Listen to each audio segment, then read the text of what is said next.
Welcome to Highway to Helms in 3, 2, 1. Another day, another dollar as I holler to the world. I love the way I'm living, love the Gucci, love the girls, love the parties and the clubs, love the models and hot tubs, love the German engineering set on deep dish dubs. Another tour around the world, entertaining the fans. I love walking through the airport, taking pictures, shaking hands. Every day from music noise to crack it open, find the pearl. I love the way I'm living, is what I Welcome to Season 3 of Highway to Helms. Over 1 million downloads on iTunes, now available on YouTube as well. YouTube.com/ShaneHelmsCom. I think we're up to about 200,000 on there, on that channel. But that's not just this show, that's all the other nonsense I put up. Let me go ahead and run through the sponsors as we always do. HighSpots.com. Any wrestling merchandise, paraphernalia you need, DVDs, masks, championship belts, action figures. If you're a wrestler, you need tights. They personally supply me with knee pads and elbow pads and that sort of shit. HighSpots.com is the one to go to. Figure4apps.com. They are the makers and creators of still the only official pro wrestler iPhone app. The WWE finally came out. The Shane event is still out there with a new update that should be in stores by next week, I'm hoping.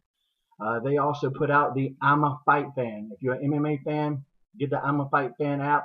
Find every MMA event near you, not just UFC, not just Strikeforce, not just Bellator, not just Shark Fights, not just Titan Fights. Find everyone out there, even the ones you don't even know exist. I'm a Fight Fan will have it available for you.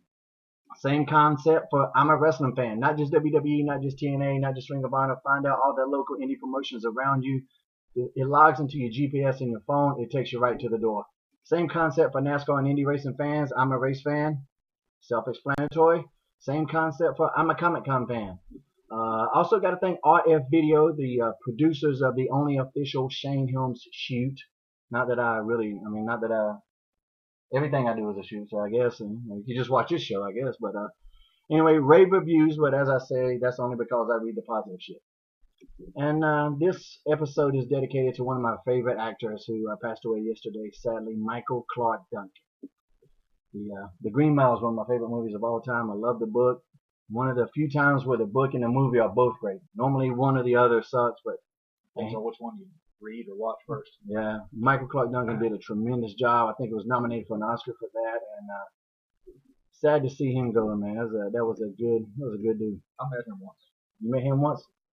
Well, also our guest has met him once, and we'll all tell our each individual stories. Let's bring in a former ECW World Champion, former United States Heavyweight Champion, former Marine Sergeant. I think he was a sergeant. I'm just taking that.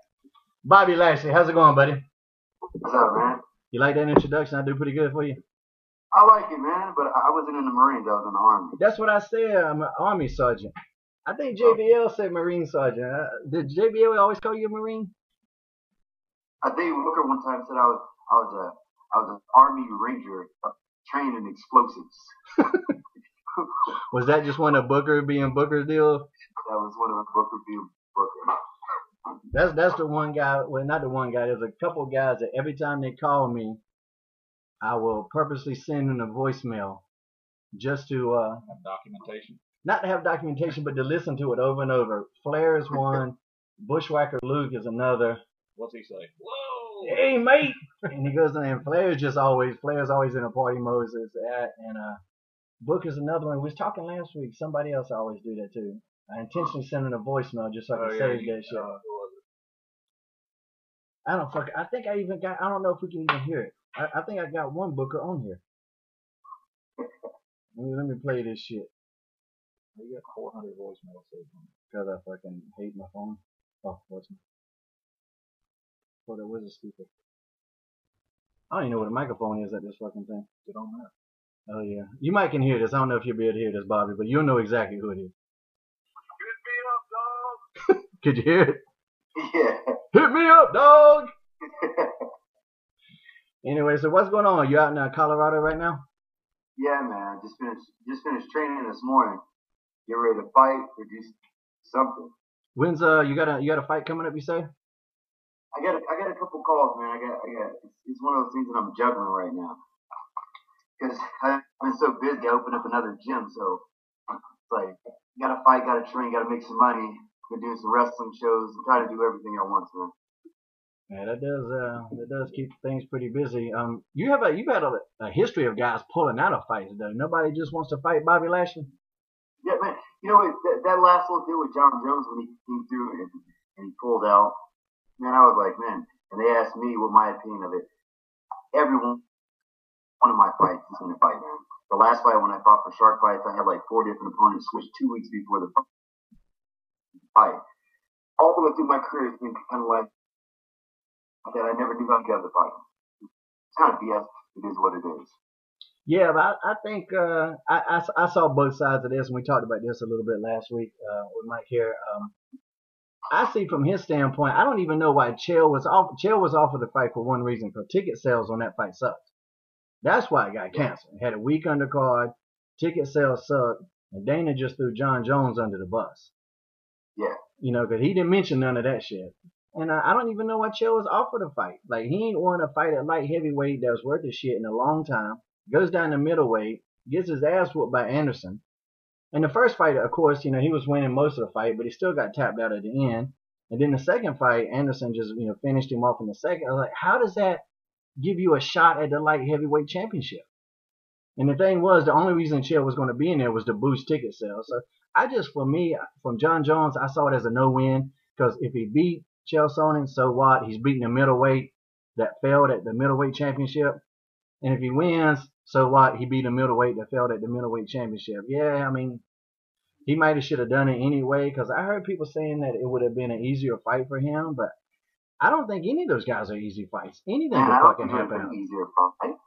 That was a what? It would have been a worse fight for him, I think, because one, Chael's a southpaw, so he's coming to get the southpaw. He's going to get the younger version of what he was training for, somebody quicker, faster. Like, I think Dan Henderson would have just hit that right hand like he always does, and that's all he has to watch out for. He doesn't have to watch out for speed or anything like that. Chael was going to rush him like he always does, take him down, ground him, and pretty much rape him on the ground for 5 rounds. I think Chael would have been a bad fight for him. And I'm on your side, man. I don't think I right decision.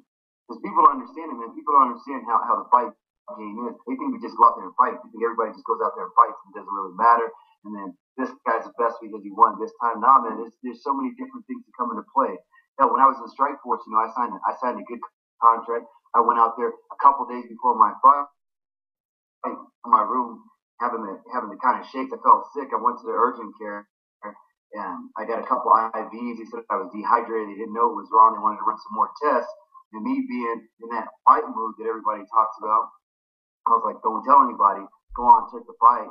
Looked like shit, died, and ended up losing the fight. And I went from a very lucrative contract to the next fight being offered a tenth of what I offered before. And that's what John Jones doesn't want to mess up on, because he's $1 million fighter right now. He goes out there and loses to Chael Sonnen because he takes a stupid fight at last minute. He can go from $1 million fighter to whatever. Right. And case in point, look at Machida. And when Machida was on top, everybody thought Machida was unbeatable. No beat him. He's a new guy. No one's going to ever beat him. He loses that match. Now, who knows Machida? Right. He's kind of he's a contender, but nobody's looking at him as like a huge threat. And that's the thing too, like how easy it is to break a hand in MMA. That's happened. I mean, you know, it costs a lot of money when it happens. Yeah, you go out there, like I had Josh Barnett on here a couple weeks ago. He broke his hand, you know, in the first minute of his last fight with Daniel Cormier. Shit like that happens all the time. Jones could go out there, break his hand, he's hurt. Chael Sonnen wins the fight, and he just looks like a chump. You know, I mean, I know people is like, you know, he's the champ, he should be able to fight all comers. Yeah, that shit sounds cool to the average guy walking down the fucking street. It's your hand broke. Yeah, when you're the champion of the backyard barbecue, yeah, that's a good tagline. But when the fight game's your business and you taking care of families and all kinds of shit, and the whole undercard guys that kind of shit on him, man. You know, I was just like, because you know, in WWE in our business, the top guys get paid a lot more than the middle card guys, no doubt. Yeah. And yeah, that shit sucks. But if the top guys get hurt, the undercard guys ain't there helping them out either. You know? If Jones would have went out there and got hurt, none of those undercard guys that were bitching would have been there with some money helping his ass out. Yeah. Not a single damn. It's crazy, man. It's but like I said, you know. Didn't Muhammad Ali fight Ken Norton for like 10 rounds with a broken jaw? Yeah. Them motherfuckers were crazy back See, in if those they broke my jaw, I'd say, hey, that's it. Fuck Jaw that shit. broke, I'm out. You win, motherfucker. Here, I'll see you. Hell, that damn Thriller in Manila. I got like a big portrait in my office here of the Thriller in Manila. Them motherfuckers tried to kill each other. They won't let them fights go like that now, would they? They shouldn't. That shit should be illegal. What about that George Foreman fight? What would they have done? Called that in about the third round? Yeah, we talking about this. You know, you're a big boxing fan. Yeah. The Ali Foreman fight. One thing I always say is that they wouldn't have let that shit happen today because Foreman just beat the piss out of Ali, and like Ali wouldn't hardly do shit. Like they wouldn't even let that shit happen today. They would have stopped him. Like that's why the roper don't work anymore. Cause they'll stop. They're like, look, motherfucker, you got to fight. You getting your ass killed. Yeah.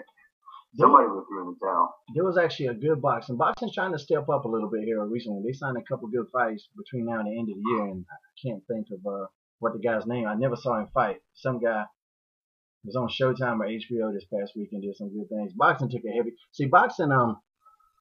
One of the mistakes that I hope UFC and MMA doesn't do is what hurt boxing. They build a card around only one fight, which is exactly what happened. I did a big interview with Brian Fitz a week before John Jones and the Dan Henderson thing. And I was like, he was asking me, what about MMA? And I was like, I hope they don't make the mistakes boxing do where they build cards around just one fight. Because if something happens to that fight, then what are you left with? And that's what boxing would do. Boxing would put on this not weak-ass undercard as far as talent. I don't even remember knowing who was on the undercards for half them. Exactly. Like the Lennox Lewis and, you know, anytime Mike Tyson was on you know, fight, there'd be a girls boxing match or, you know, two guys you've never seen. But it's hard to do, man, because there's not enough dollars to spread around to make everybody a star. When you have somebody like one major sponsor for promotion, they can only take one person. They can't take 10 people. So they're putting a lot of focus on John Jones right now because they have to. Like they can't look at it and build everyone else. I think it has to be a point where the undercard guys can build it themselves, man. Like take somebody like Josh Koscheck. Josh Koscheck built himself up.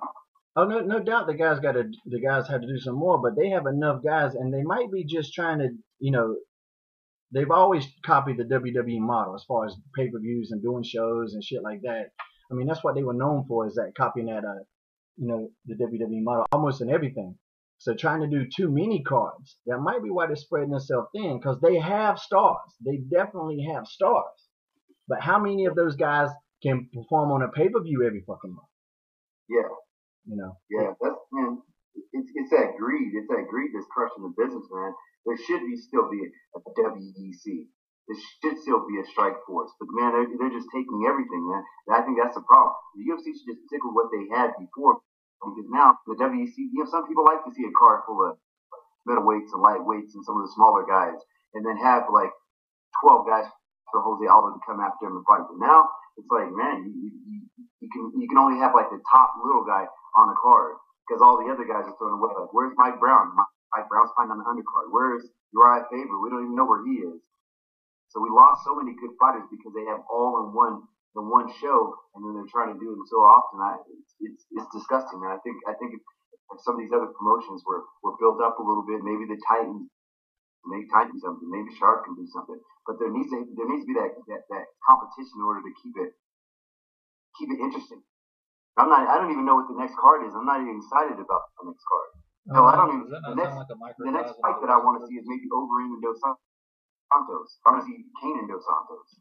Kane and Dos Santos is legit, right? That's going to be before Overeem gets a shot, right? Yeah, it's in December, I think.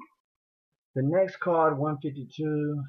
I think Frankie Edgar and Jose Aldo, that'll be a good fight. Oh, that's gonna be badass. Jose Aldo just got in a damn motorcycle accident yesterday or today. Hopefully, but I heard he's okay. Him and I think Dos Santos on the same day got in car wrecks or some shit. With each other? I don't think with each other. That'd be funny if it was with each other. But I I think that Dos Santos is gonna whoop King's ass again. I think Dos Santos is gonna beat Overeem up pretty good. I say strike one and strike two. Yeah. Either one. Either one. You already owe me money from the last one. Which one? I don't owe nobody money. Who owe you money on? I'm sure, but I gotta check text messages or something. Because first of all, I think Kane's gonna crush him. Because last time King came back off the injury, he was tired, he was unsure of himself. He tried to strike with somebody that he shouldn't have been striking with. He should have stuck to his game. If he would have stuck to his game, I say he beats him. Kane's a grinder, man. He's gonna grind Dos Santos. I think the better fight is Dos Santos against Overeem because it would be a stand-up war. And if it's a war, Overeem wins every day. I don't know, man. I've seen Overeem knock the fuck out a couple times. I ain't even seen Dos Santos look weak ever. I don't want to who he fought, but let's go through his opponent. Kane. Kane got an 11-month injury. Yeah, but Kane beat the fuck out of Brock. And, Verdun, Shane Carwin. Dos Santos murdered Carwin. And Carwin's a pretty decent wrestler, I would say. Carwin's tough, but even the guys that everybody says that Carwin, if fighting were a 2-minute fight, Carwin would smash everyone.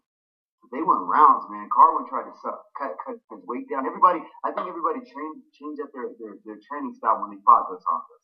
Because Carwin was light, man. He was weighing like 240 for that fight. That ain't Carwin, man. He ain't 240. He's supposed to be 260, 270, barely making weight, heavy hands, pressuring him for that first round, trying to knock him out and crush him. He didn't do that. What he wanted to do a lot of combinations, move around and everything. That ain't him. Let me ask you this.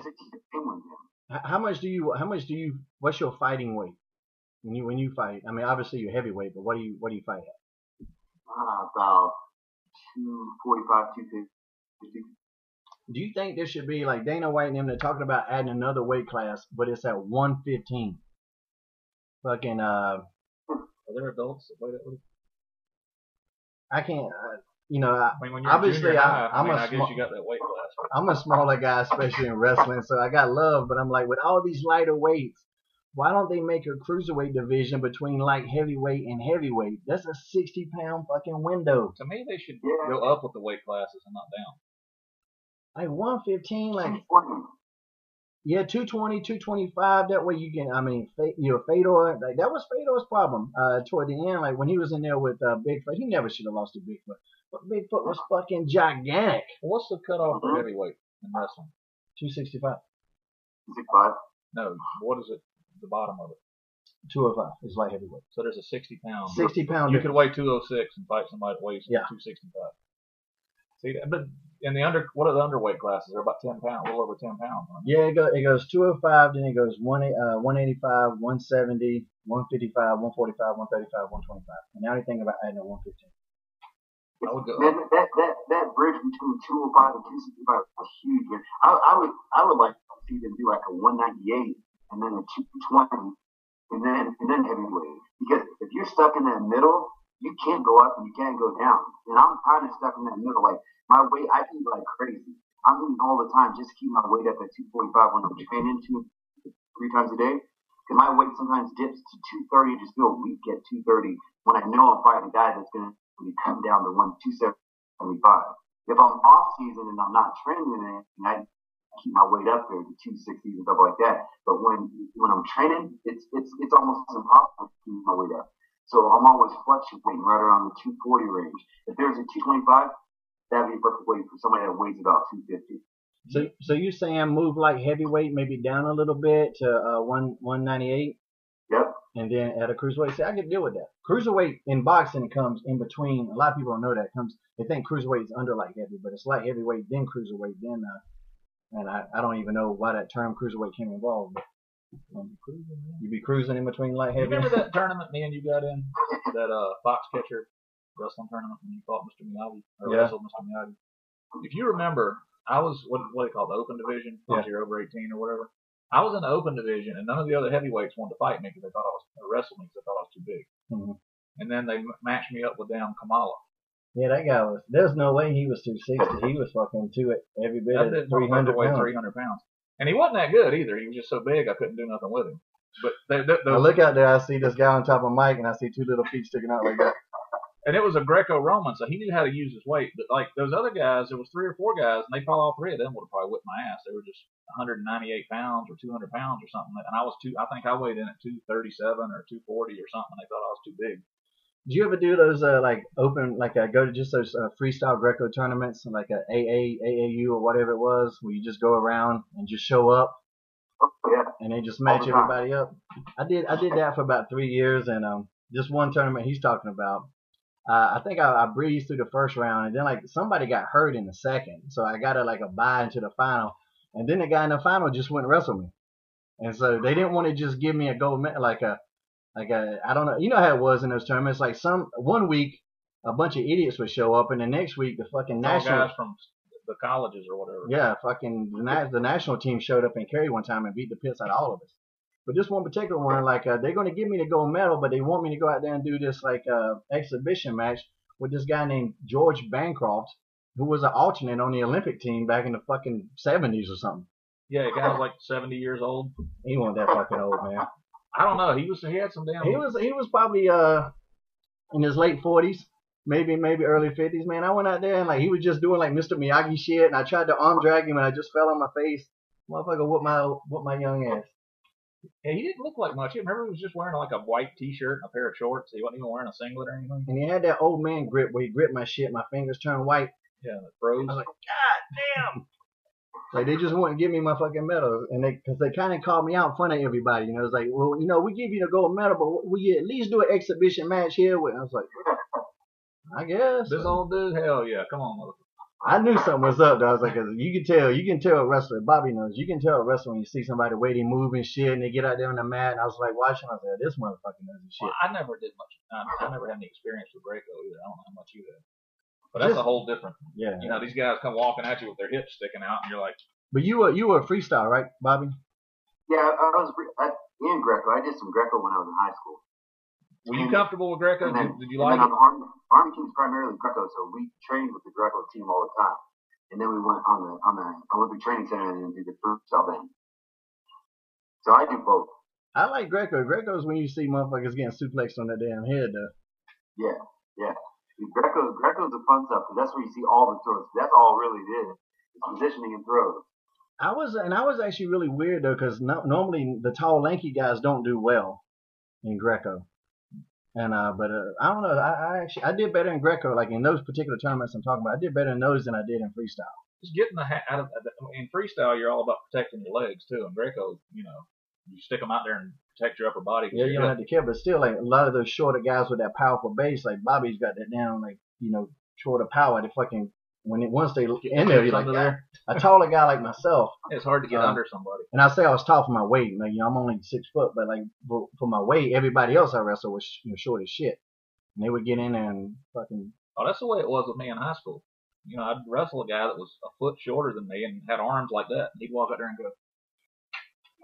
I wrestled a guy with no legs. He was a lot shorter than me. Oh yeah, Lance Benson.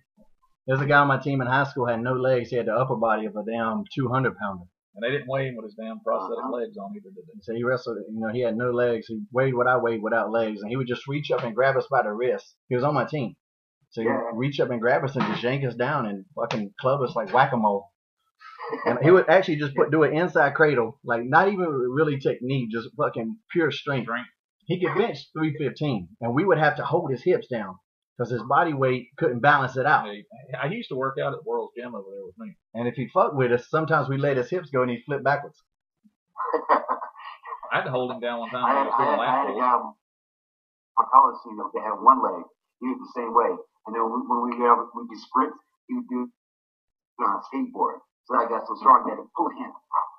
So his upper body was massive. Same thing that he would just sit on the ground, jump around, jump on people, cradle him, and pin him. Yeah, he's all American. Yeah, this guy pretty phenomenal. Yeah, it's pretty impressive. It's he did all kinds of things. My friend Lance, he did skateboard. He rode 4-wheelers and all kinds of shit like that. What I hated about him was if you were in the same weight class, you had to do ropes. Of course, you had to do ropes where you race up the rope and you touch the ceiling and come back down. And whoever lost the rope had to do push-ups. Well, I don't know too many people on earth could beat that motherfucker up a rope. Because he had he had no lower body to hold him down. He was just all arms. Bing! He'd be up there, and like sometimes he wouldn't even touch it. You didn't like my Donkey Kong Jr. Nah, he would go real slow just to keep me trying to get up this fucking rope, and then he'd hit it and shimmy back down. And I was doing push-ups every fucking bastard. Let me go to I'm gonna try to go to a little break right here, Bobby. So stay online. We got something. You'll be able to hear it. So make sure you listen to it. Yeah. And let me go ahead and pull it on up if I can even find it.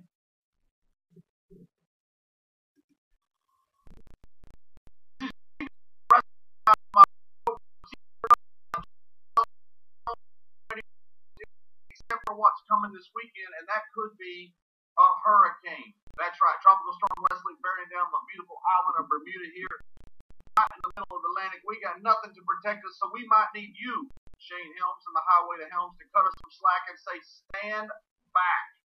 LayfieldReport.com. Sign up for the newsletter. Keep up with all the news, the hurricanes, me climbing mountains all over the world, raising money for kids' charities. I want to wish Shane the very best. Congratulations. And also his guest, Bobby Lashley. I'm a big fan of the former Marine Sergeant a few years ago. He went to pick me up and somehow busted my eye open. That's how tough Bobby is. I've been scared of him this day. So I was going to make a little joke. I'm not going to make a joke. I'm just going to say, hey, I love Bobby. He's a great guy, which he is. Congrats to Bobby. Congrats to you, Shane. Great show. Yeah, that JBL, man. That's a good kid. He's got a good little deal with his LayfieldReport.com. I don't know if you know what that is, man. But he's got this new website where he covers all the news, and then he'll put a little JBL spin on it. You see, JBL said Marine Sergeant.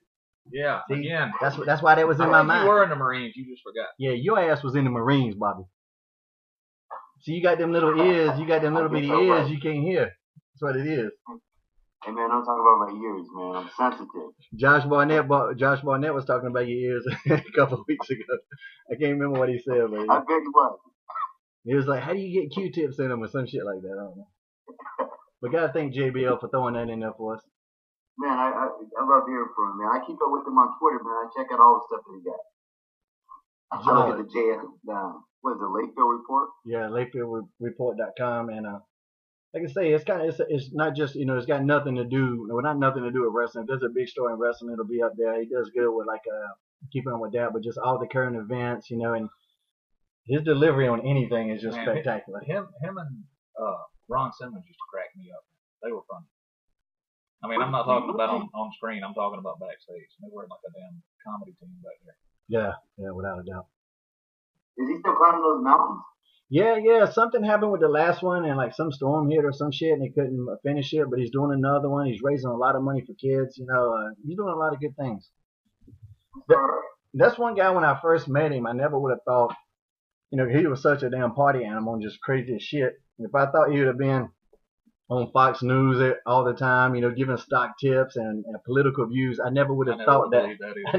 I never would have thought that would have happened. But man, he's super intelligent, and you wouldn't. I mean, not that you wouldn't know it because you can talk to him, but you just wouldn't guess it was going to be to the level that it is. And if you act up in that locker room, and he gets on you.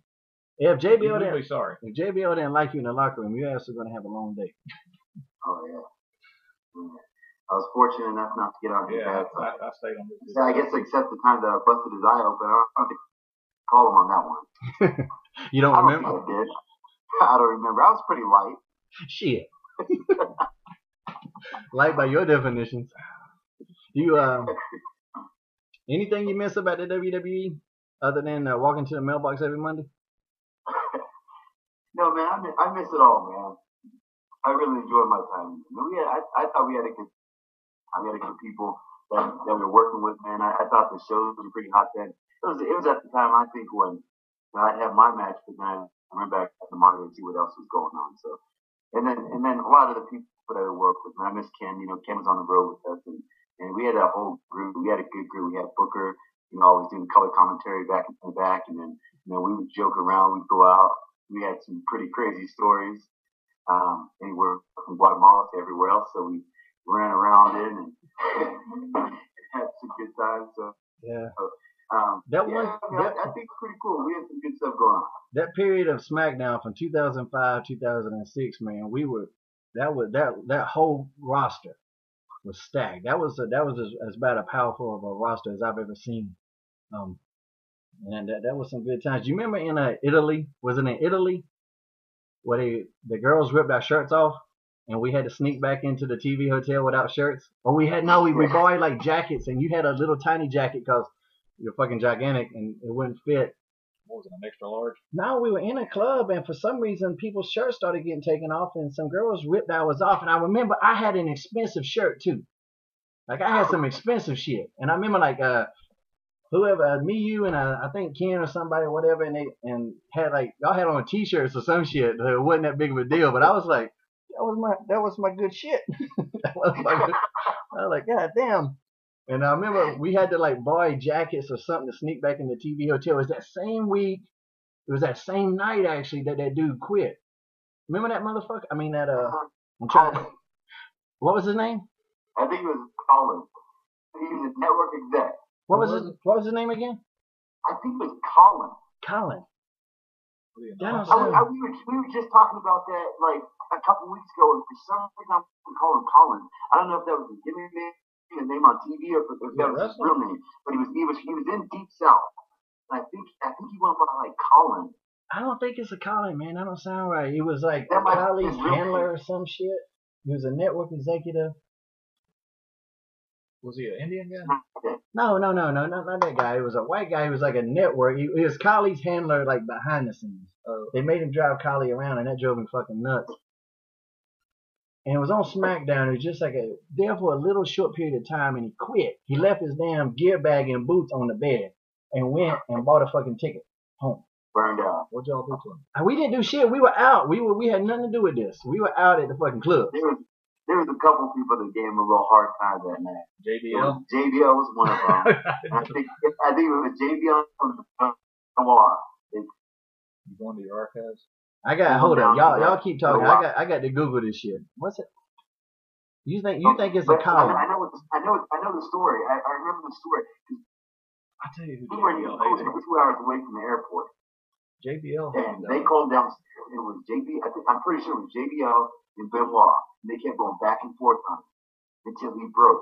Was Finley in it? Finley was down there, I think, laughing about or moderating or some shit. Yeah, he might have been laughing. Remember the Jackal? Don Callis? Colin. Who'd you say? Don the Jackal. What about it? Why? He's just good. Speak up, man. Arrogant. Why you arrogant? Don't be whispering in my ear, man. Damn. That was like him getting drove out of there. That was before my time, but I used to hear Matt tell me about it.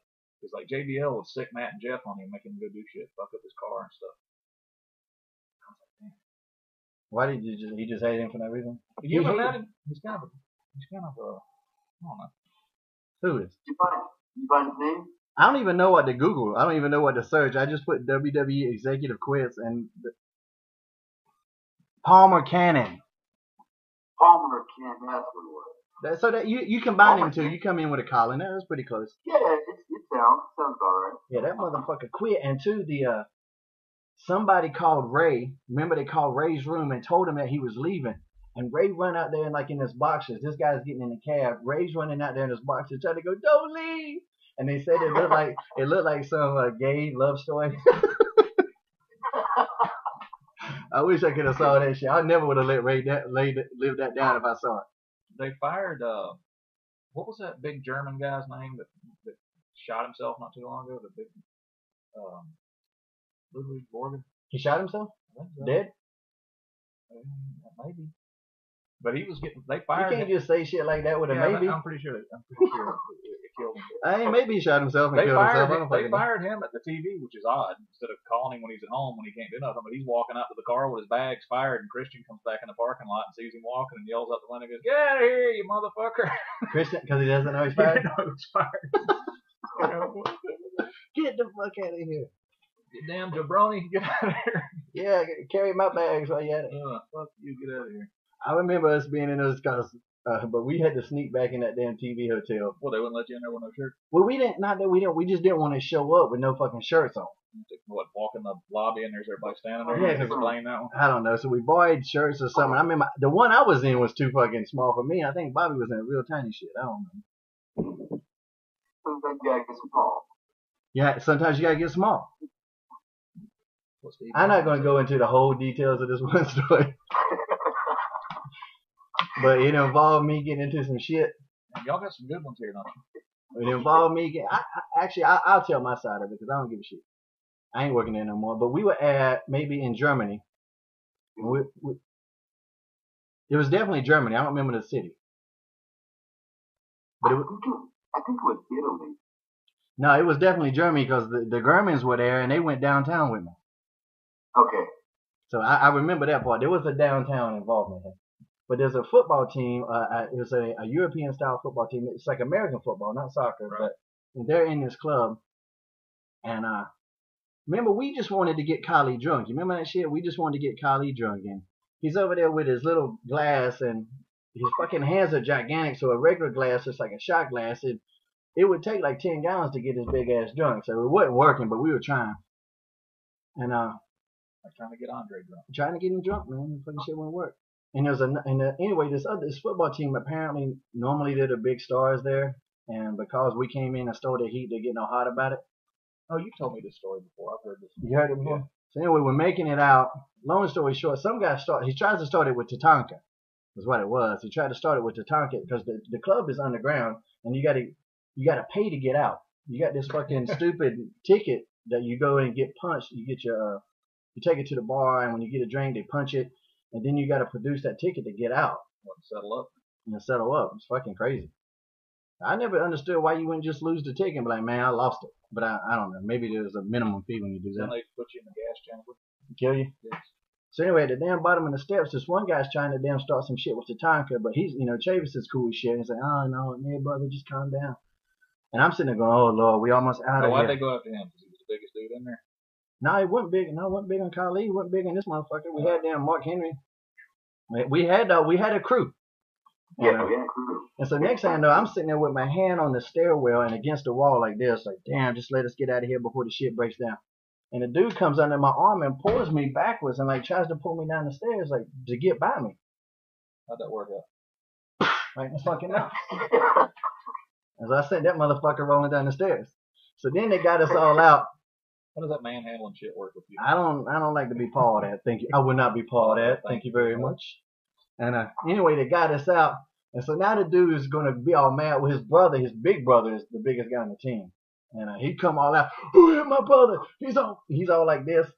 And he walks, and there's Kali, Benoit, Mark Henry, and like a whole wall of people just, he's like, and he puts on the brakes like, he's like, yeah, wait. I'm sure he deserved it. Yeah.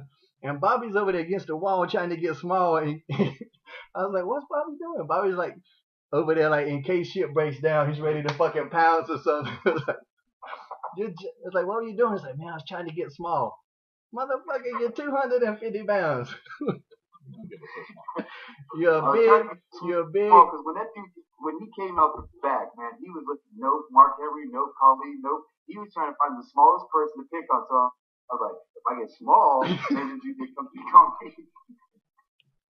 Man, number one, you're in Germany. You're 250, 65 pounds of muscle. You're black as hell. You are going to stand out. Your ninja skills will not be working in this particular environment. And then they thought that we had Davari too, and they described the guy that did it. They described me, and he had the little beard, and Davari's over there talking on his phone. La, la, la, la, la, la, la. Well, they ran and got him. And they ran and yanked his ass up, and they were going to take him in. And like if we were in America, I would have let him take him, but I was like, Let him take him over there. You might never see that motherfucker again. So they went. All they did was just ask me some questions, and I told them what happened. Nothing ever happened. Damn, I don't know how I ended up being hangout buddies with him, but me and Mark Henry were like hung out in Louisville. And that motherfucker would take me to places where I didn't think I was going to get out of there alive. He likes those dark strip clubs. Yeah. You know what I'm saying, Bobby? I'd be the only damn grain of salt in that pepper shaker, and I'm sitting over there going, and he'd be like, I'm going to the bathroom. I'm like, don't go. And then he'd take me to these showering tables. Bobby, you know what I'm saying? He does some crazy shit. There ain't no lights in those strip clubs.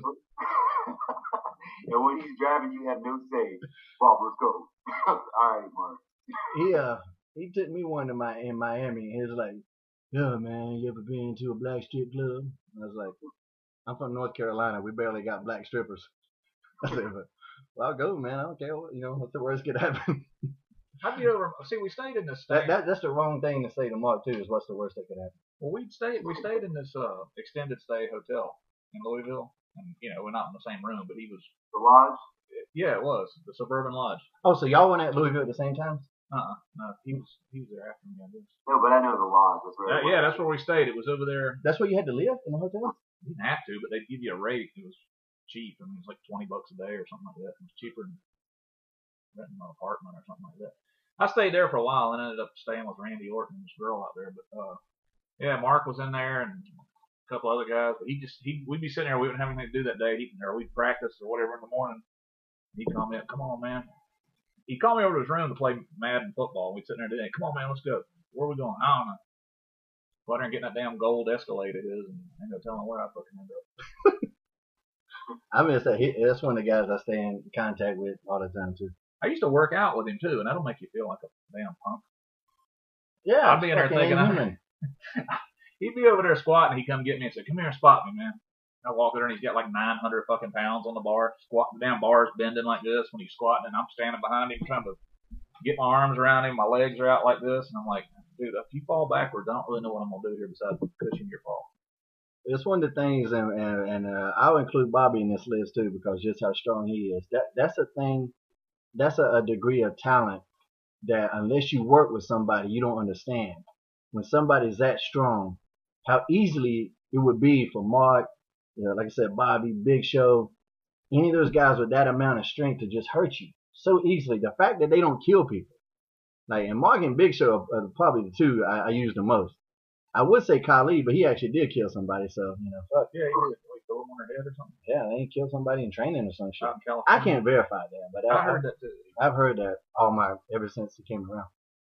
But they said Andre was like freakishly strong, even though I don't know if he lifted weight for a whole lot. I'm sure he was. You got to be strong just to move that big ass around. I never seen Mark didn't lift that much. He was just. I mean, he didn't work out that much. I remember one time he was getting ready to have a match with Dave with Batista. And he came out and he said, Bob, how much you weigh? And I was like, I don't know, Mark, why, like 260? He said, that's about how much Dave weighs, right? And I was like, I think he weighs a little bit more. He's like, come here for something. He said, I'm going to try to gorilla press him. So I'm going to gorilla press you. So I was like, all right, let me know. I take my stuff off. He just grabbed me and picked me up in the air like that and then put me back down. No post, no nothing. I walked away. I said, Mark, don't you ever do that shit to me again. He has to take away my manhood. You just gave him your wallet. Here you go, man. Just take that shit. He doesn't know because he doesn't have anything to compare it to. There's no because he was never weak. You know what I'm saying? Yeah. He's always been that fucking strong. Yeah. That is fucking ridiculous, man. How's he do it? I don't know. There was a gym right around the corner from that lodge. It was called World's Gym, but it wasn't part of the franchise. That's where we all worked out at. It was like a 24-hour gym. I mean, he wouldn't go in there and work out at fucking 2 o'clock in the morning.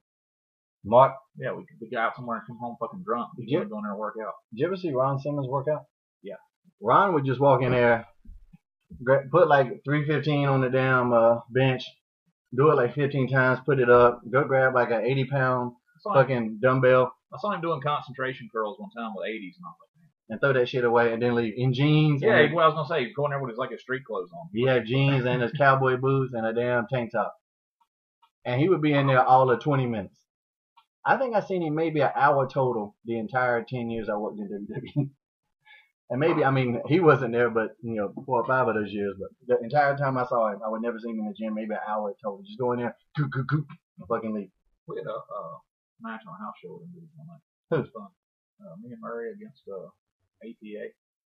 If the APA liked you, it was fun. I tell you what was cool about it. That was a 100% walk and talk match there. Because those motherfuckers got there, and we were already in the ring, and they're walking in the damn building. I ain't kidding, man. We're sitting there, and I got excited when I got there because I was like, I saw our name that actually I knew it ahead of time, but anyway, I was excited because we were going to work with them, and I get there and they're not there. And I'm sitting there, and it's like, everybody doesn't really get there early for those house shows, but it's like 10 minutes before the show starts, and we're the first match, and I'm sitting there going. And Lanza had talked to him on the phone. He's like, yeah, they're coming. They'll be here. So they literally walk in the door when it's time for the show to start. We're sitting there, and we're like trying to talk to them, and they're like rushing, trying to put their boots on. Our music starts playing, and they hadn't even got dressed yet. So we go out, and I don't know if this was, how they used to try to fuck with guys. Yeah. But we go out to the ring, and somebody, I don't know, the ring announcer, somebody says, Jack says for y'all to cut a promo. Jack Lanza. Yeah. All right, give me the microphone. So I started. It was in Green Bay. I remember that. So I started cutting some bullshit promo and cracking on the Green Bay Packers, some generic horse shit. And it was working. And then like their music starts playing. So we're like, and their music plays for like 20 minutes. And we're standing in the ring. And finally, here they come. But it was cool. It was fun. I took that clothesline. You got to work on the end of these stories, man. Does that trail off a little bit there? Yeah, I thought you was gonna say something good, and you go, but it was cool. It was alright. It's alright. We beat them. No, That motherfucker clotheslined me so hard. You know, when I was doing my run as Hurricane, when I first started, and I was the heel, and I was still always I was always that in-betweener heel, you know, because of the comedy aspect of the Hurricane. And I was one of those guys that would always try to do the guy's finish to him. did you hit him with the clothesline? Yeah, so I put the fucking cape on. I don't know how I got the cape on. Somehow I got the cape on. And I go to hit Bradshaw with the clothesline from hell, and I bounce off of him, and I turn around, and he hits me, and my fucking cape falls off. And it was one of the few times I've ever heard Jim Ross kind of lose it.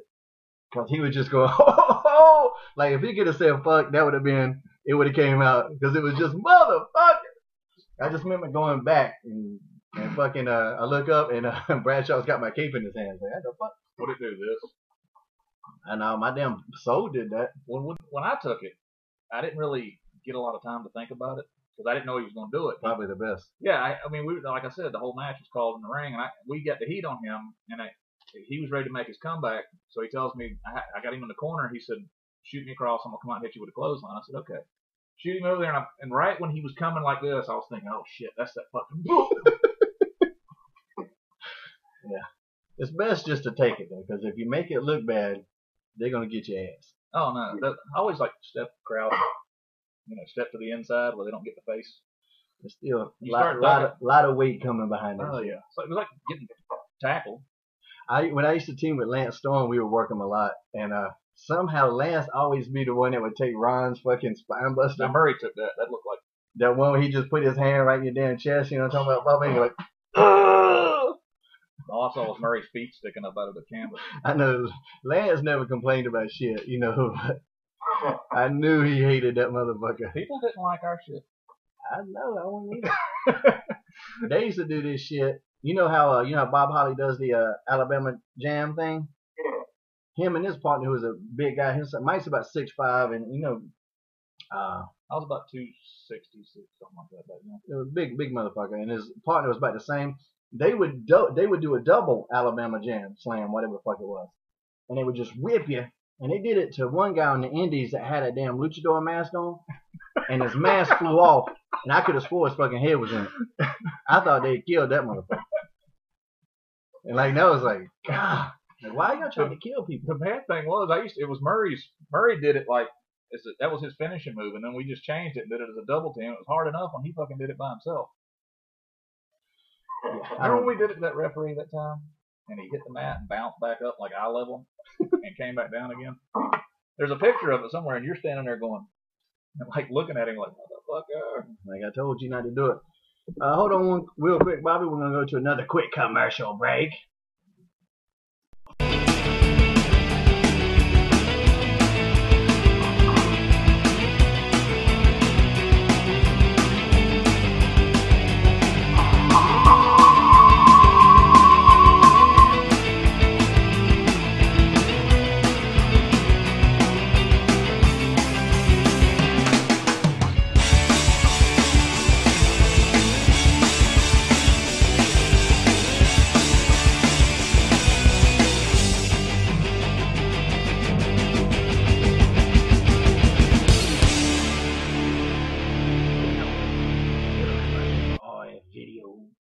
Bobby, you ever done a shoot with rfvideo.com?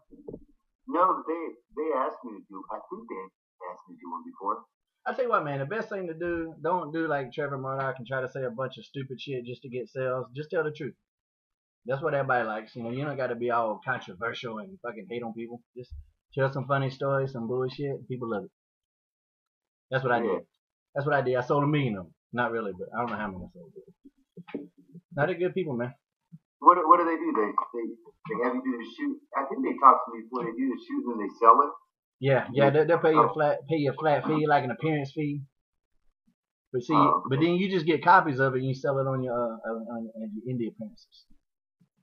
They used to be on the road with us when the original ECW. RFD? Yeah, you remember because they would film the shit like the live house shows and stuff, and they would sell I don't know what kind of deal they had with ECW, and they would sell DVDs or VHS tapes. They're also working with Tommy Dreamer's House of Hardcore. I don't know if you been in touch with Tommy about that, but he's got a good little new promotion called House of Hardcore, as I said. Where's he at now? Who? Dreamer. Where's he live? Connecticut. Oh, is he running shows now? Yeah, it's called House of Hardcore. I think maybe October 6th or 7th or something that weekend. I'm actually in the UK that weekend doing something. So I will not be there. But yeah, he's got a pretty good little roster set up, and I know RFD is working with him on some of this stuff. Yeah, I think Boogeyman's going there. Oh yeah, man, that's the same Dave's fight. Are you going? So you can't go to Dave's fight? No, I definitely wanted to go. I'm gonna have Dave on the show in a couple of weeks. Actually, gonna have Stephan Bonner next week. So fans, be sure to check that out. UFC alum from Ultimate Fighter Season 1, Stephan Bonner, the American Psycho, will be on next week. Yeah, definitely. I wanted to go to Dave, but you know that money, that UK money, got me, man. Oh, you doing some shows out there? Yeah, just right now I'm just doing a couple autograph signings, but there's a promoter out there trying to get me to stay an extra week to do some couple shows, but I haven't agreed to it yet. But how's business over there? Shit, I don't know. I guess you'll find out. I guess I'll find out. I think the indie scene's pretty great, man. I have a great time on the indie scene. Well, I know that. I mean, the indie scene here in America. Oh, okay. I was talking about over there. I was gonna say, I know when the American companies go over there, like TNA or WWE, they always draw good houses. But they're not over there all the time either. So. Yeah, TNA actually does better TV ratings over there too. They're on but I think they're on free TV as opposed to cable. So I think TNA actually does really well over there. As a matter of fact, you do how many indie shows would you say you do a month? I've been starting to do a lot more. I'm doing. I still go to Japan, so I'm going out there every once in a while. And I do maybe I think October I have about 6 of them. Yeah. A Friday, Saturday, Sunday shot, and then a couple other ones throughout the month. So I'd say I hit about 2 weekends. So our partnership in Japan, is it just over? What the fuck, man? Man, I'm supposed to be in the tag match. I could use some help for that one too. I got Jerome LeBanner and Peter Arts. God damn. Mystery opponent to get punched and kicked. Yeah, I don't need to be in that one then. I'll pass on that one. I know that one. The finish is gonna be a head kick or a knockout punch. Fuck that. They not know about these concussions we've all been talking about. Yeah, concussion. They need to look into the concussion thing, man. That shit's serious business. Yeah. I like IGF though, man. They treat us well over there. All I know is I yelled your name at least 40 times during that fucking match. It was a good match, man. Yeah, it was good. You remember the Power Warrior? The Japanese Road Warrior? Sasaki or some shit like that? What was his name? Something like that. It was him and another guy against me and Bobby. He just wanted to power bomb. He wanted to power bomb your ass. That's all he wanted to do. And I pick you up with the one arm and. Yeah, they like to take that shit too. That motherfucker, the young guy, kicked my damn arm. Kicked me like it was in the chest, but it hit me in the damn arm too. And I literally thought he ripped my damn bicep. Remember that first kick? Oh yeah. And I was like, this motherfucker. And then remember when I got him on the floor, it was. What is that guy's name that used to wrestle Mike Awesome all the time in ECW? Tanaka? Yeah. He looked like Patrick Swayze. I had a match with him, and he wanted me to power bomb him 20 times. I'm like, dude, you really don't need to do all that. Nah, I remember that one. And my motherfucker's like, yeah, I give you a big finish, you kick out. And I'm like, no. And then I give you another finish, and you kick out. I'm like, no. And then another finish, you kick out. I'm like, if I keep kicking out, they're not finishes. God damn. No, I liked it over there, man. I love Japan. Japan's other than America.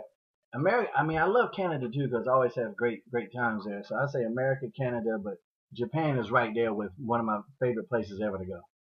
Never been. Always wanted to go. Never been to Japan? I haven't been there in several months, but they want to do the Meet or Geek show there. Yeah, I want to. I need to buzz them to let them know I'm ready to go again. I just wish IGF ran more because that's a huge. Their championship belt is like $500,000. Yeah. Like that shit is made out of like real gold and real diamonds. It ain't one of them bullshit belts. I mean, I had a chance to it go. ain't, it ain't like my belt over here. You see that shit? I don't know if you remember. I don't know if me and you were friends back then. Yeah, I think we were, but I had a chance to go. I See was that shit, actually Bobby? booked to go over there with Sam Houston, Merch. and that was for Baba. What the fuck are you talking about, Mike? But that was back in the when they were paying big money over there too. I don't know what it's like now. It ain't bad. That motherfucking yen. If you don't spend it, The yin and the yang. if you don't spend it over there, Bring it back with you and convert that shit. yeah, that's the secret. That's to save your money, young boys. Don't spend it. Yeah, if you don't spend it over there, them little massages, they get good to you. Go up there in Canada, get paid with that Canadian money, and come back. You better spend that while you're up there. But that's about equal now. Well, probably now. Remember, Close. we had a house show up there one time. I brought that shit back. I was up there a few weeks ago. It's close. I exchanged it at the bank, I think it's down to like, was it 88 cents? Yeah, it was something. It was something. I remember it used to be about half though. I get one of those blue checks, and that shit would look good until you go cash it. And you're like, what the fuck happened? Yeah, we got paid up in Vancouver in Canadian money, and I brought it back home and took it in there and cashed it in, and got like a $150 payday for a fucking WWE house show. They wouldn't pay us. We wouldn't get like draws in Canada. They would just they would pay us, but it would be a blue check. And you take it and sometimes it would look nice, because of that, because it'd be inflated. You look nice. You go in there like that shit be like 10 grand. Like, oh yeah. And then they bring back this like 4,500, and you're like, what? The fuck just happened? A couple of rolls of quarters. Damn, y'all got me good on that one. You got any shows coming up this weekend? Man, you know what? I'm trying. I don't have any connections. I need some connections, man. Fuck you mean you need some connections? You need me to hook you up with some people, man? I don't know anyone. I don't know anyone to do any booking, so every once in a while, somebody will find my They'll just find you on Twitter or something? website and just, yeah. Man, I can hook you up with some people, man. I'll tell you what I do. I'll hook you up with my man. I got two agents, and I'll hook you up with one of them. I'm the worst, man. I'm the exact opposite. I get so many people. I mean, not offers. I double book my shit all the fucking time. All the time. So I'll do some. I think I have one. Oh, you know where I'm going? I'm going with Funaki, September 15th. Where's that at? In Texas? San Antonio, yeah. In the Funaki dojo? He has a little promotion up there. Him and this a buddy of mine, Jeremy, that was in OVW with me. Jeremy Lehman, in OVW with me. They had this branded Outlaws wrestling. Huh. And they have a pretty good show. They usually draw about 400, 4,500 people. Conway goes out there all the time and helps them out. Rob Conway? I think they had masters on that. Yeah. Oh. Tiger Conway Jr.? Now, Rob Conway was in OVW when I was there. Rob Conway was in OVW for 47 years. So that would cover all of us. He's still there. He's still there. He got hurt though. Didn't he recently just get fucked up? I don't know. I know he's still working. I know he was all in shape. He got in shape, and I think he was about to do some bodybuilding posing contest thing. And I don't know if he actually did it. Or he got hurt before it or after, but I think he got hurt recently. I don't know. I'm almost positive because I saw something on Twitter. I think I sent him a get well or some shit about it. I can't remember. It might have been a fake. I sent it to a fake Rob. I sent it to Bob Conway. That was his cousin. Bobby, was Rip Rogers in OVW when you were there? Yeah, but I didn't spend too much time with him because he was doing the amateurs class. They called it the amateurs class. I know it's the students or whatever that came in on whatever Tuesday or Monday or something like that. Yeah, I was working with Lance all the time, Lance Storm, and then he was a coach at that time. Bill DeMont came down there for a little while. How'd you like Bill? Bill was cool. He was a little rough. Make you do a lot of squats.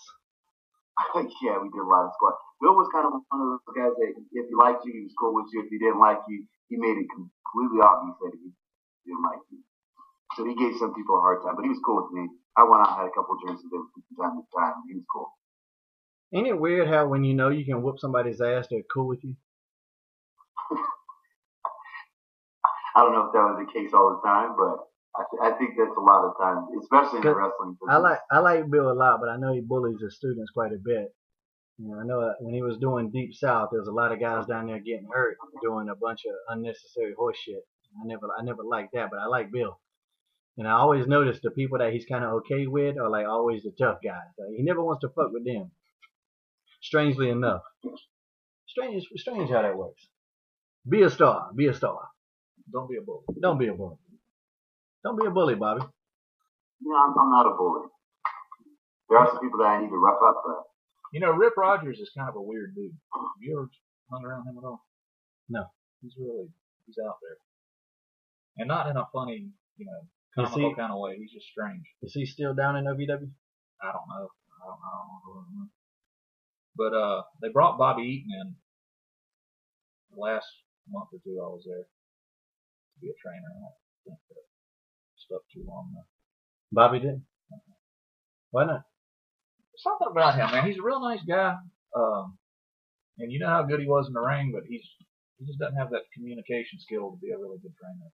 I guess would be well. It's weird. Some people that are good can't teach. I mean, look at Michael Jordan. He owns the damn Bobcats. They're the worst fucking team in the NBA. You think he would just go out there and say, "Look, let me show y'all how to do this like I did." Here's what I did. Yeah, take this ball, put it in there. How can you be Michael Jordan and have the worst team in NBA history? How can you be Ric Flair's son and you can't wrestle? They're new. The motherfuckers ain't new. They've been there for a long time. They're new enough. No, hell. Didn't he was fucking around with the Washington Wizards or something too, and they were horrible too. I think he surrounds himself with people that won't say, Mike, this is stupid. He surrounds himself with people that just sycophants. Sycophants, there you go. Word of the day. He surrounds himself with people that go, yeah, Mike, that's a good decision. Instead of people that go, hey, Mike, that's fucking stupid. Isn't that everything right now? Yeah, pretty much. Speaking, have you watched the show lately? Yeah, I watch it every Monday. I do my little Twitter feed on Monday. I blow Twitter up. My little commentary. I thought last week was pretty good. Last night was pretty good. I thought last week. I hadn't watched last night. Last week was pretty fucking bad. But last night was pretty decent. Did you watch last night? I didn't see it last night. I was traveling at the time. I was trying to get a catch up from it. I was going to look through your Twitter. I wasn't recorded. I'll watch it tomorrow. What they have? I know that last segment when Punk is with Hellman. With Heyman now, right? Yeah. So that was the good finish. You know, that was the perfect way to end that. Perfect way to sell a pay-per-view. I think the best. Did you say Punk is with Heyman now? Yeah, that's what he said. Awesome. See, that's good Wait. I'll show you how it ends. The way it ends, Heyman doesn't say nothing. He's only on screen for maybe 3-4 seconds, and it was just everything you needed. You know what's so good about that? What? Oh, Heyman is so fucking talented. Oh yeah. What was that? He's up here. Oh. Instead of down here, like some of these jackasses they got out there running their mouth on that microphone. Hey, what would that dude say? What is that? That guy, that Blitz. Who was that Japanese guy you had that tryout match with WCW with? He's gonna put you on the top rope. Oh no, he did it to Evan Courageous and slapped the shit out of him. SEMA. He did it. He went and put my buddy on the damn turnbuckle and he goes, I come up and like they couldn't even speak English, so we're like, what? And he puts Evan sits him up on the top turnbuckle like he's going to suplex.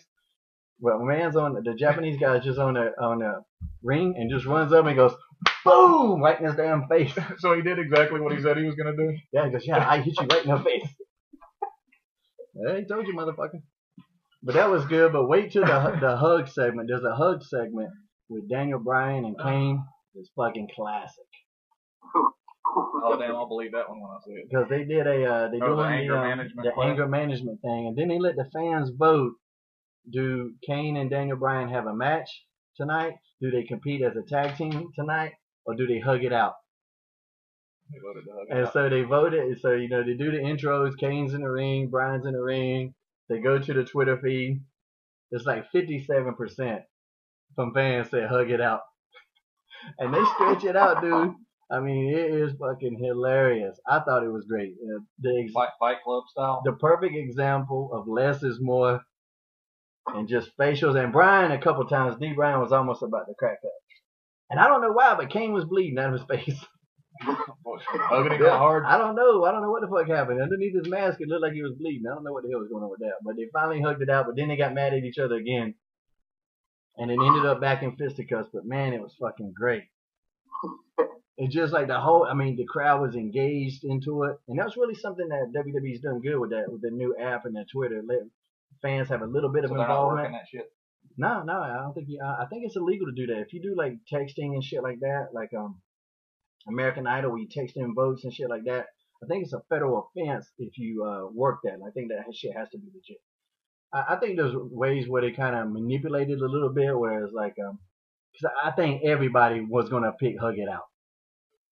You know, with those options, if you're today's fans, the fans are almost heels today.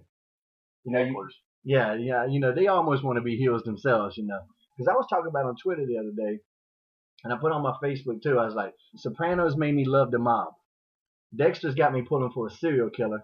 Breaking Bad's got me pulling for a meth dealer. True Blood's got me pulling for vampires that just kill people. I like all the heroes are bad guys. Did you see what I put on? You know, so like maybe the fans are bad guys. Maybe the fans are heels, and maybe that's why because Daniel Bryan, even though he's written as a heel, he gets some of the best reactions of the night. Yeah, I don't think they're really going with the whole heel babyface storylines anymore. It's just kind of put them out there and you get people to go with it. You know, with Damian Sandow, now he's a legit old school heel. He's doing heel shit. Vicky Guerrero, old school heel. She does heel shit. They had one thing I disagree with. They had Claudio. He's the new U.S. champion. Comes out there, he just gets a clean win over Santino. Then he makes out with the hot chick, and I'm like, is Claudio that big bald, tall guy? Yeah, he used to be in Ring of Honor. Okay. So then he makes out with the hot chick, and I'm like, how is this a heel? I don't hate this guy. He just went out and beat a guy up clean, and now he's making out with a hot chick. That's fucking cool. Where I'm from. Well, maybe it's envy that he's trying to push. I don't know. That shit ain't good. I'm not a hater, so maybe that's just me. I'd be like, damn, that's good. It was like when I was working on Vladimir of the Kozlov, and it was like, you know, they kept making Vladimir go over just clean. I'm like, and I remember talking to Arn about this. I'm like, well, where's the heat in that? I was like, you know, he said, well, you know, he's Russian. He don't really say much. And I'm like, Arn, have you ever heard of Fedor? And of course, Arn didn't. I was like, he goes out there, he don't say shit. He goes over clean. He's Russian, and fucking people love him. I'm like, there's no reason to hate him. I was like, why don't you just let him cheat? You would think Arn of all people would know that. No, Arn was always about heels going over clean. He loved a fucking heel going over clean. Why? Bury the baby faces? I don't fucking know. When I was a heel, I loved Arn as my agent. When I was Hurricane, not so much. Not so much. I think Bobby's favorite agent was Michael Hayes. 1, 2, not today. He was cool, man. I like everybody. I like everybody, man. I love everybody. Well, Bobby, man, it's been cool talking to you, man. We're going to go ahead and wrap this up. We done put about an hour on the clock. I got to go take me a nap. A nap in the middle of the day. Hell yeah, man. I got to rest up, man. In the middle of the day, this is morning for you. Yeah, this is morning for me. Actually, I got 2 shows. I got a show Thursday night in Ohio and a Friday night in Ohio. For people watching, go to my Twitter at ShaneHelmsCom, which I'm sure you know since you're watching this shit. And get all the details on that. And you got anything this weekend? Man, I'm a wrestling fan because I got that download. That's how I got all my bookings so far. All right. He got bookings off the I'm a Wrestling Fan app. Pow, yeah. Bitches. That shit's badass, man. Straight up, man. Because I didn't know anything. We just searched those, sent emails out to those people. Some of those, you got to tell some of those people that are putting it on it, they got to have some more contact information, man. Because I got to get bookings. If they have some contact information, I can call them or email them or something. They don't have a website. Some of them just have their show. How do you not have a website these days? I deal with companies. I'm like, how do you not have a fucking website? Have a website. I can't. What do they got their pager number on there? I have my. How long have I had my website? 16 years. Something like that. You were making websites before it was fashionable. I was making websites when it was just a message board. You were on the janitor's closet. I was on the janitor's fucking closet with a message board. I'm like, damn, how do you not have a fucking website? It ain't that hard. Do it. Put it up there. You don't got. It don't cost nothing. That shit don't cost nothing. That means it costs something. I don't know. Yeah. So yeah, I'm a wrestling fan. You see that? Get some bookings. There you go. That's gonna be my next app. I'm gonna make a get booked app. Let's put this out. I'm gonna fight pretty soon too. So if anybody's watching on the fight, I think I got offered a fight with Rolls Gracie. He's probably the best jiu-jitsu artist around. They say he's 6'4", 245 pounds. He's 7-1 right now. The World Series of MMA, they offered me that fight. Did he just fight in Strikeforce not too long ago? Man, he fought in the UFC. That was his loss against Joe Beltran. He was terrible. Right. That's what it was. Yeah, because he gassed. He was just terrible. He fought like 5 fights. He got Bob Sapp. He beat Bob Sapp not long ago. And then his last fight, he fought Tony Vanilla. So he's a little smaller, but beat him pretty good. You beat Bob Sapp up too, though, didn't you? Is Bob Sapp a football player? Yeah. Why'd you do it, man? Because he's big, man. This is Bob Sapp's next opponent right here. I'll tell you what, Bob Sapp's got a hell of a ring entrance, though. Bob don't give a fuck. Bob, if you pay Bob, he'll show up. He ain't gonna train. He ain't gonna do shit. But he'll show up. He has MMA gloves, and he will travel. That's why his website just says Bob Sapp have gloves, will fight. Good ring entrance. I got a great ring entrance. It's all downhill from there, but the ring entrance is cool. Yeah. He's a fun guy though. We hung out with him in Japan, but he's still a big star over there, man. They love some Bob Sapp. Over like a motherfucker. Yeah. Well, cool, Big Bobby. Well, man, thanks for taking the time to join us this week, man. And I'm gonna upload this tonight, and I'll tweet you the links and all that shit. Right on, man. All right, well, tell the family I said, hey, man, you got to come North Carolina and see my little boy. Teach you some tricks. All right, man. I'm going to be there next month. I'm going to be there in November. Take it easy, man. All right, cool. All right, man. All right, later, bro. See ya. Bobby! Real quick, we got a Ring of Honor update this week. Yep, Roderick Strong here with your Ring of Honor update. And I'm just sitting here, I'm shuffling through my notes from this week's television, and I have to tell you, there's something missing. Well, there's a lot of something missing, and that is hot women in the crowd. And with someone like Roderick Strong on the billboard, there should be way more hot women there. But honestly, after looking through the show and watching and taking notes, the bottom line is this. I'm the best wrestler on that television. I'm the best wrestler on the planet. Yeah, Shane Helms, I'm that much better than you. Sorry, bud. Cheers.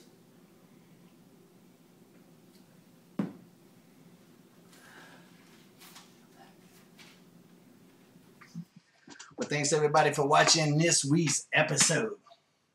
Next week, Stephen Bonner, we're going to have a special thing. Our boy Chuck Coates has got a cookbook out. I'm going to be tweeting about it. It's to help raise money for his medical expenses. Chuck's going through the bone marrow transplant situation. His brother just had a birthday yesterday, right, David? And David Coates, did you miss that? The notorious David Taylor? Ha ha ha! Yesterday or today, someday. And so good looking out for Chuck. You know, we're going to be sending information out on that cookbook. I'll put it on my Facebook too. There you go. Think before you drink. Drive to stay alive. Heaven forbid.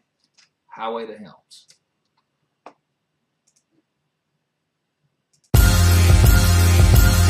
Another day, another dollar as I holler to the world. I love the way I'm living, love the Gucci, love the girls, love the parties and the clubs, love the models and hot tubs, love the German engineering set on deep dish dubs. Another tour around the world, entertaining the fans. I love walking through the airport, taking pictures, shaking hands. Every day for me's an oyster, crack it open, find a pearl. I love the way I live is what I holler to the world.